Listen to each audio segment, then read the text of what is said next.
you have the verb, and here you have the one. All of them are in the present. Okay? Thank you very much. And the second clause. What is the tense of the second clause? Yes, please. It is future because you have the word will. Raise your voice. Will. Thank you very much. By asking questions and using hand gestures, the teacher managed to elicit the grammatical words from the students rather than provide them himself. He does so to help them create meaningful grammar which they can feel and understand. We have a comma between them. So, the first clause, the tense of the first or if clause is in present simple, perfect. Clause is in future simple, perfect. What about this sentence? If he early, we out. Can you just fill in the spaces? Islam? Raise your voice. If you wake up early, we will. God will. So we will do what?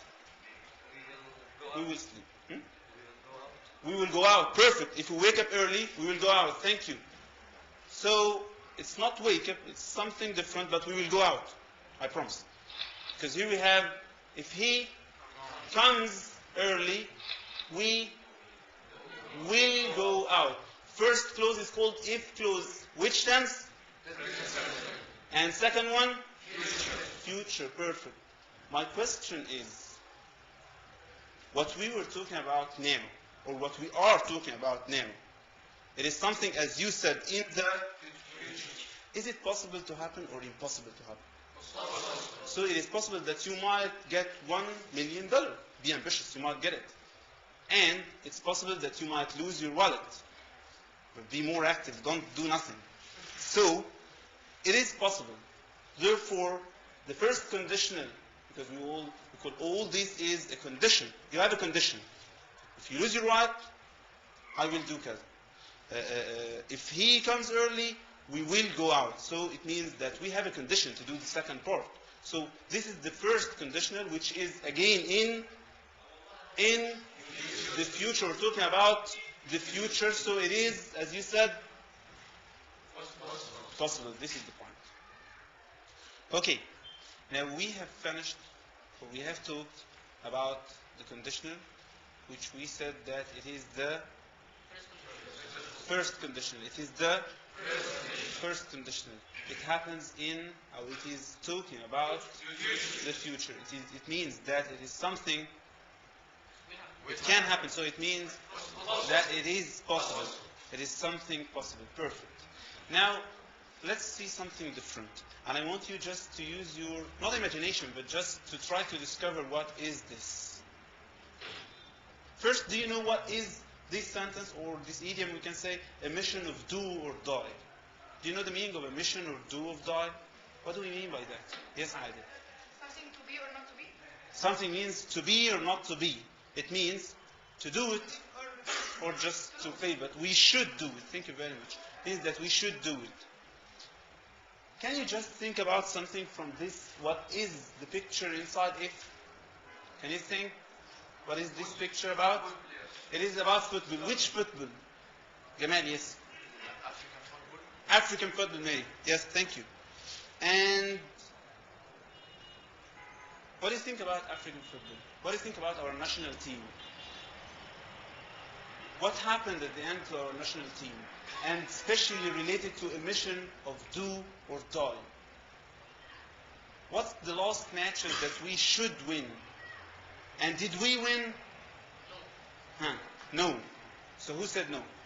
Mr. Mansour managed to overcome the challenge of maintaining a high level of students' attention by presenting real events current at the time of the lesson, which particularly appealed to their interest. Of this match? Yes, Ahmed, please. Thank you.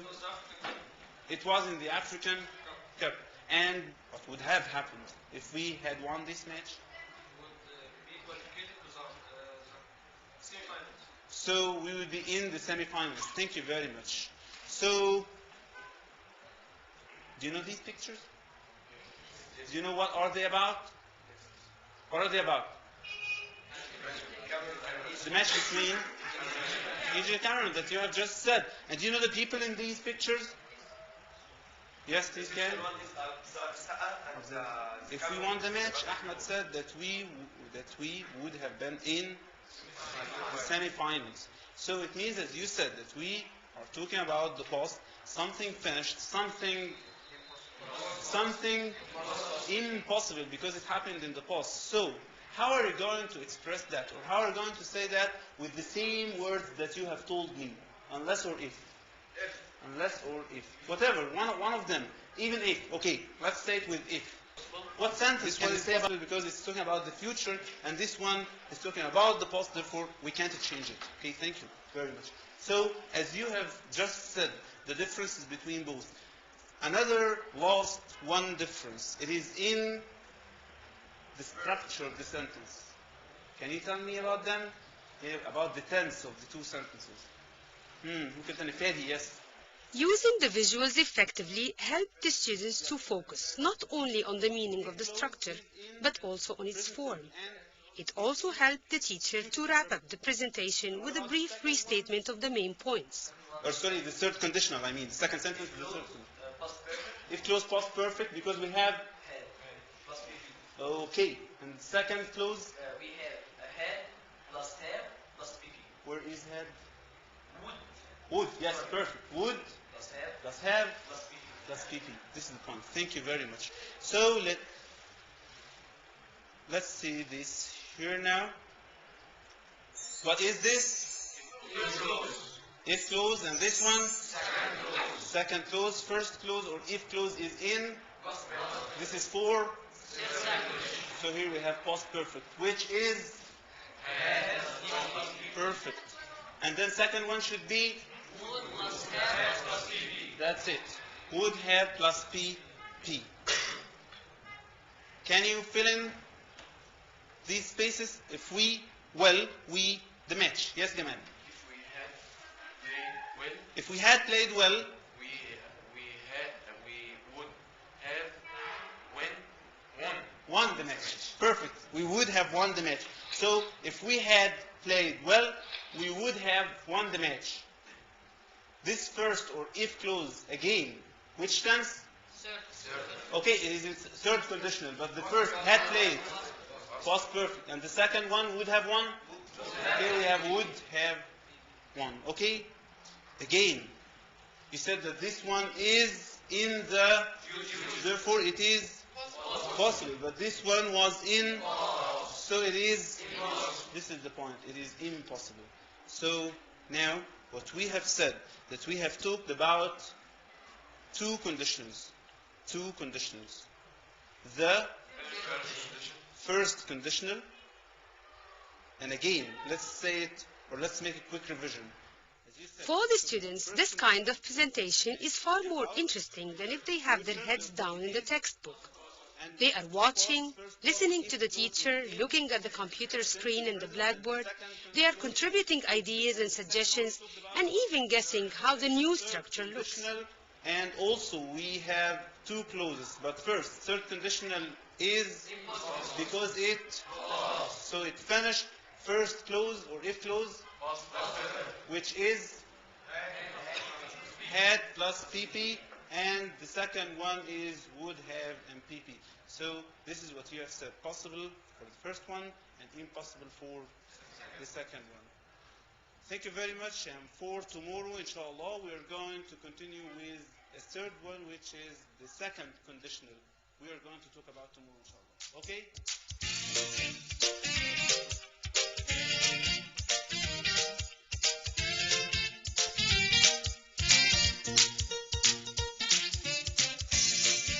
In an effective presentation, learners go through the following stages: attention, perception, understanding, and short-term memory.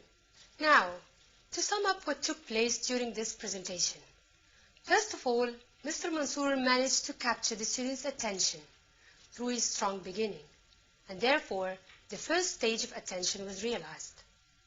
Secondly, students were able to hear and see the material clearly. They saw it on the blackboard and on the computer screen. And therefore, the perception stage took place.